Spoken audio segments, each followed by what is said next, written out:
What is going on, everybody? Welcome back to my YouTube channel, Richard on Data. And if this is your first time here, my name is Richard, and this is the channel where we talk about all things data, data science, statistics, and programming. So subscribe for all kinds of content just like this if you haven't already, and hit the notification bell so YouTube notifies you whenever I upload a video. So we're going to talk about a topic here today that I think is a little bit polarizing. And I say that because I've seen a lot of YouTube videos on this topic where you get a lot of interesting like to dislike ratios and comments on them, but we're going to be talking about remote work here today. So this is something that's been around for quite some time, actually. In fact, I had some personal experience with it even before the pandemic happened, but a lot of companies, even if they were more reluctant to go this route, they were sort of forced to last year. And so I'm sure a lot of you may be coming into the workforce or into data science right now, and you may be a little bit confused about what's the state of the workplace as far as this is concerned, and what does it look like going forward.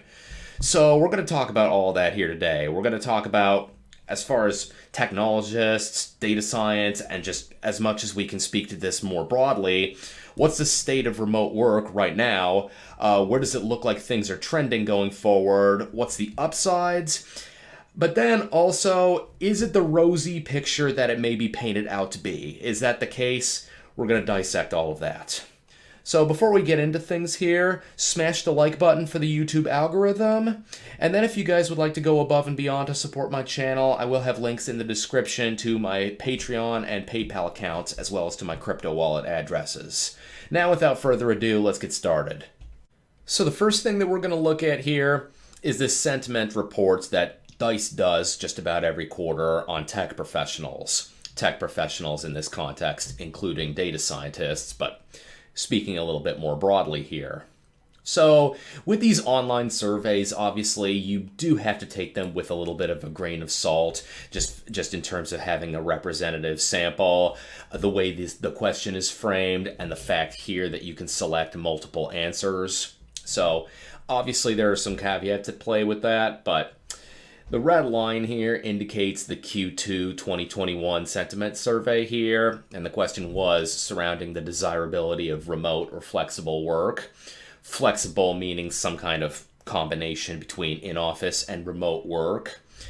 And now, in some contexts, actually, remote may mean you're strictly working from your home, or remote could be you can literally work from any place in the country or in the world that you want. Obviously, there's a little bit of some legal gray areas there. I know some states, they have some tax restrictions when you're working from another state. International, you're getting into all kinds of problems with that. But for the sake of this question, 59% reported they find it desirable to do full-time remote work, with 59% reporting they find it desirable to do some kind of combination of in-office / remote work. So there's a majority there for sure, and unsurprisingly, there is a bit of a age gap here. So for instance, 94% of younger technologists, that is those between 18 and 34 years old, found a hybrid workplace either somewhat, very, or extremely desirable, compared to 84% of those aged 35 or older. So it's interesting when you get into a breakdown of the desired number of remote work days. Again, the red line here indicates the Q2 survey, and you see only 29% want to do full-on 100% 5 days a week. Then so on and so forth. You've got 24% wanting 3 days a week, 22% wanting 2 days a week. Goes on. Now, it's interesting that in Q4 anyway, that number that wanted 5 days a week was at 41%. So you're looking at, just based on going from one survey to another, a 12% drop off there. So maybe that's an early indication that there's a bit of a momentum shift there. Tough to say. But I will say just some interesting points that they make here, which we're going to revisit this later, but they point out 51% of technologists said that remote work made it harder to develop and maintain working relationships with colleagues. And that's up from 40% around this time last year, and that 34% claimed they were having difficulty maintaining an effective relationship with their manager. Now, that's a really important one right there, because there's almost a cliche out there about people don't leave their job, they leave their boss. So that's a really concerning one, I do think. But then you also have this question about remote work and company culture. Now, this is one that resonates with me a little bit because I've seen firsthand myself how important culture is, either towards making or completely destroying a company. And so the question was, how much do you agree or disagree with the statement, a significant number of employees working remotely is a detriment to company culture? And you still see that most people disagree with this statement. Like, again, with the red line here representing the Q2 2021 sentiment, you've got 29 to plus 24%. That's 53% disagreeing with that statement. But again, that's a fairly noticeable drop-off from this time last year, which would have been 23 plus 37%. That is 60%. Still, though, I mean, that is a majority disagreeing with that statement, so we're just going to have to wait and see over time to see, does this kind of stabilize here? Does it change in one direction or another? Only time will tell, I suppose. And now we're going to look at an article from Computer World that sort of expands on the points made in the DICE report. And they make the case in this article that the future of work is going to be some kind of hybrid and remote framework. So they start off by sort of restating some of the metrics that were discussed in the DICE report. For instance, 59% think both remote and hybrid options are similarly as desirable. 29% of people want to be fully remote. So now the question is, why do people like the remote framework, and what do they need? Well, first of all, employees like the cost effectiveness and flexibility of remote working, and that one's easy to understand. So if before you were driving for 30 minutes to an hour twice a day to go to work, I don't think anybody's going to complain about getting that time and getting that gas money back. There's people finding the lack of distraction boosts productivity. Now, that one is probably going to be a little bit subjective, and it's going to depend on the individual, because for some people, you go to work and you get people bugging you all the time. You get distracted because you're going in a cafeteria and then there's people there. You get to talking. There's people coming up to your desk all the time and just asking questions. And getting that time back is a good and the switching cost that's associated there. Getting all that time back is a good thing. But there's some people where you sit them at home and there's nothing pulling them away from Twitter and from Instagram and from all these other things. You got your kids bugging you all the time. That's some people. So that one is going to be a little bit subjective, and every person has to make a truly honest judgment call on that one. But either way, people are seeming to find themselves happier and more efficient than before. And so there have been arguments that working remotely can damage work-life balance, like presumably because maybe in the past there was kind of this detachment between work and home, right? Like some people would go to work, they'll leave at 4 or 5 or 6, then they come home and they're done. They're just not associating themselves with work anymore. Whereas now, if you're home all the time, those barriers are removed.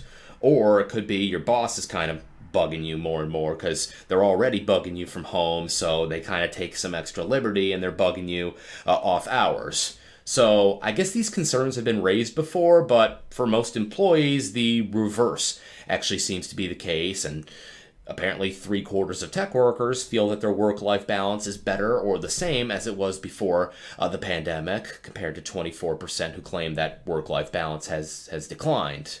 But I think the single most important point is this part down here about people are going to vote with their feet. Like, for instance, in this survey, they found 48% of technologists are interested in finding new employment opportunities as they emerge from the pandemic. And see, this is a very important point just because over the course of last year, a lot of people just got that exposure to working remotely. And so you take people who are working remotely, right? Then if their company is telling them, "Oh, hey, you got to go back in the office now," but they don't want to, well, that's probably a case where a lot of people, maybe they stick that out for a few months. But if working remotely really is important to them and they're not getting that option, they're going to find that opportunity in the marketplace somewhere, providing, of course, you have a strong and solid economy where there's robust jobs, or at least there are for tech workers. But then it's not even if your company's forcing you back in the office. You could be somebody who is working permanently remotely, and then you're going out there and you're looking for other opportunities that are fully remote. I mean, by that point, might as well, right? So this is going to be a really important point just from a competitive standpoint going forward here. Just because a lot of companies, they may get really scared here that if they force their employees back in the office, whether it's for company culture or not, they are going to lose some of their best talent. So they're kind of going to have their hands tied on this one. Now I want to look at this piece from Vox. And they're breaking down the same question of whether the future of work is remote or hybrid. But this piece is probably a little bit more skeptical than the last one. And so I want to go down to this study data from McKinsey. They wanted to break down by task what percentage of these activities can be done remotely without productivity loss by category. So in my channel, I focus mostly on data analytics and data science. And when you think about the categories of tasks that we do, naturally this is not a perfect match at all, but you think about updating knowledge and learning, 82% of those tasks can be done remotely without productivity loss, 70% for interacting with computers, 54% for processing, analyzing, and interpreting information. So majority of all that stuff, you've got no problem. But then you've got thinking creatively. Now, I will say about data science, if it's done properly, it is a extremely creative field. And there's definitely something valuable about if you're trying to come up with some novel idea, the people on your team, whether it's multidisciplinary or not, sitting together in front of a whiteboard where you can draw things out and everybody's looking at the same thing. That's not something you need to do every single day of every week necessarily, but that is an example where there is probably some value to being in an office environment. We've got communicating with and guiding colleagues or clients at 43%. We'll get to that one a little bit more later, but again, a lot of stuff that data scientists do, it falls under these categories here. Except for training, teaching, coaching, and developing others, that's all the way down there at 6%, and I understand that one. And as far as why exactly people are as productive remotely as they are in person, like in an office, again, a lot of it you could boil down to the subjective, whether people are distracted or not. But I think a lot of it probably comes down to a paradigm shift too. I think a lot of people in the past falsely equated time in an office with being productive and getting work done, and that's not always the case. When you're working remotely, you do completely have to shift your framing of productivity to what you're actually creating and producing.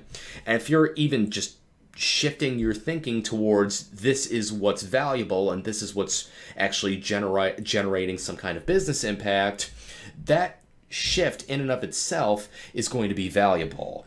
Lastly, though, I do want to move into this blog here that breaks down why, for some people anyway, working remotely is not all sunshine and roses.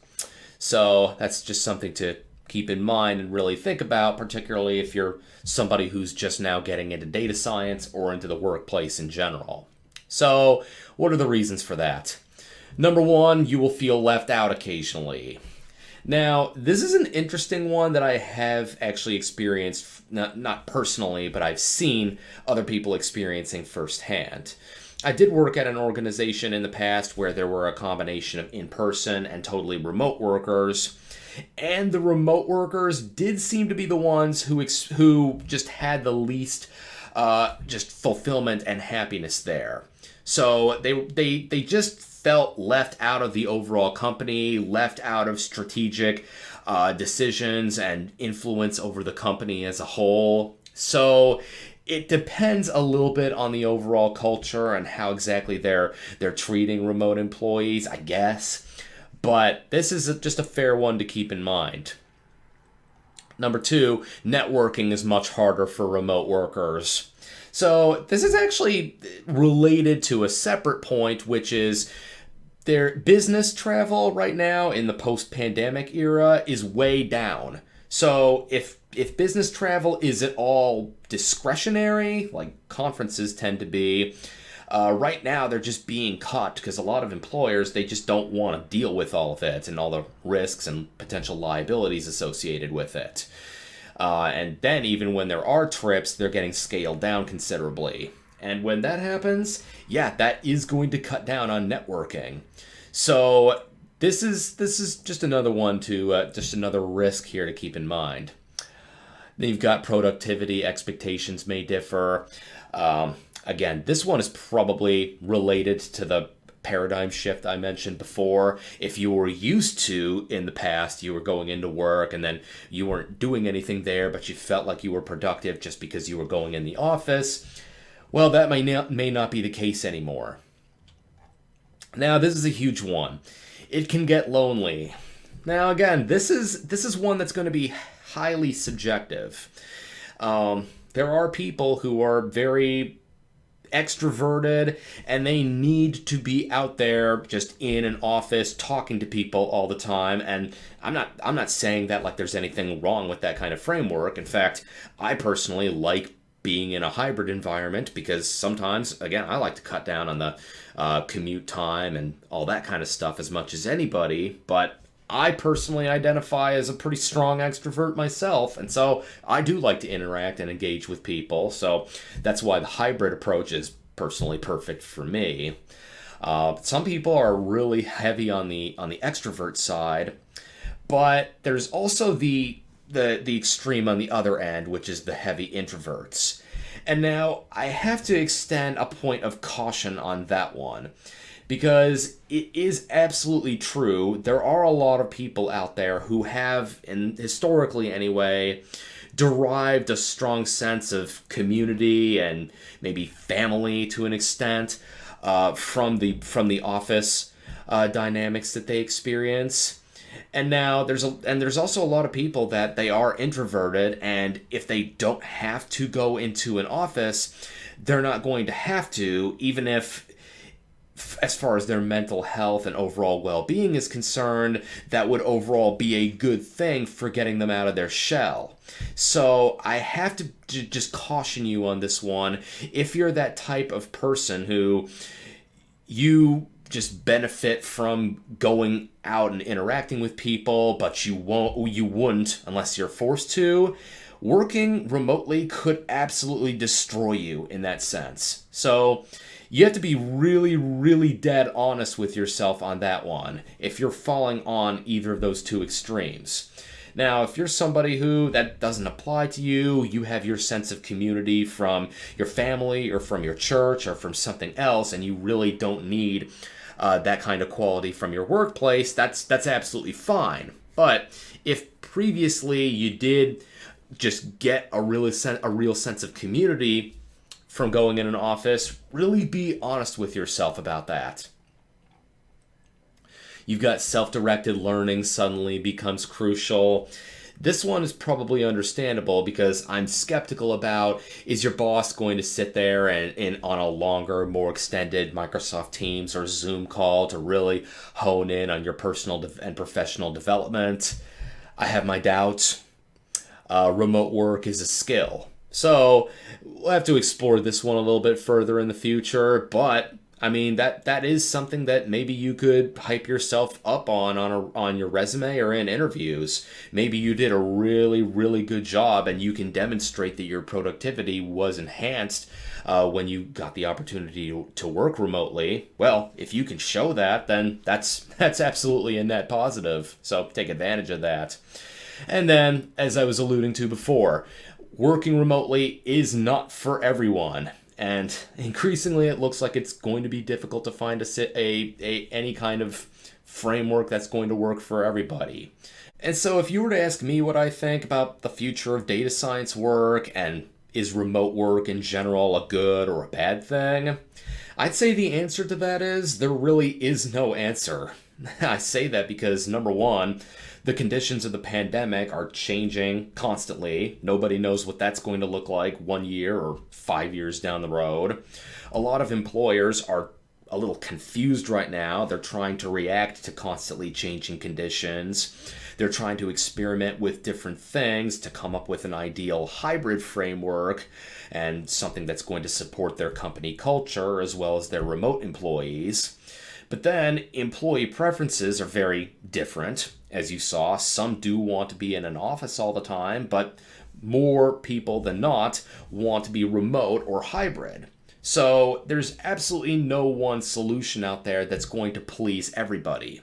And just this combination of factors, I think over the next 3 to 5 years is going to contribute to a lot of just uncertainty and just people experimenting with different things and the overall business climate changing pretty rapidly. But for data scientists, especially those of you with a little bit more experience, I do think there's tons of reason for encouragement here. So it's clear there's all this remote work out there now that there's never been in the past. And if you're somebody who's not thrilled with your current employment situation, whether you want to be in a remote framework but your employer's forcing you back in the office, or honestly for any other reason, there's tons of opportunities out there that are going to allow you to work remotely.